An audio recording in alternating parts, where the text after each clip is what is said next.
Darna. Oh, there she is. That's Darna. Yeah. She's Tinkerbell. Okay.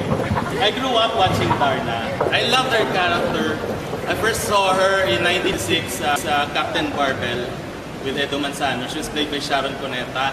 And later on, she was revived by Nanette Medved and Anjanette Abayari in 1994. And she had 2 teleseries with GMA, with Angel Oxin and Marian Rivera. And I was so inspired by Darna that I made a monologue about her. But the premise is, what if Darna doesn't want to swallow that stone anymore? Ang kaibahan ng namin, si Superman, tatak, kano, imported. At ayon sa mentalidad natin, kapag galing sa US, pasado sa quality control. Sosyal! At ako gawa dito sa Pilipinas. Made in RP ang tatak. Local, low class, substandard, Jolo, JJ, Mall. Kaya ako marali sa mababang uri ng superhero. substandard. Isipin nyo nga naman, hindi ako nagsanay sa paaralan ni Professor X at hindi rin ako pwedeng maging miyembro ng X-Men. Dahil hindi ako likas na mutant. Isa lamang akong ulilang lumpo na nagtitinda ng tinapa. Hindi ako pwedeng maging partner ni Superman.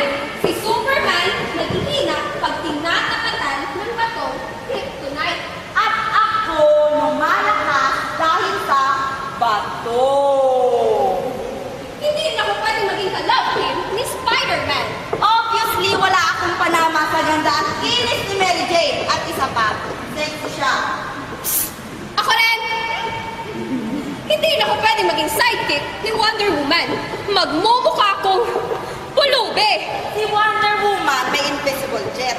Ako, kahit walis ting-ting, walang masakyan. Well, carry ko rin naman mag-fly-fly. Pero, you know, sometimes, kaya nagkakangawit mag-fly. Hindi rin ako pwedeng sumali sa team ni Batman. Masyado silang marami, no? Batman, Robin, Batgirl, tapos biglang may Dana. At isa pa, masyadong high-tech ang team nila, no? Wala akong gadget na high-tech. Ako, ang gadget ko lang, itong mga stars na gawa ko sa karton at pininturahan ng ginto.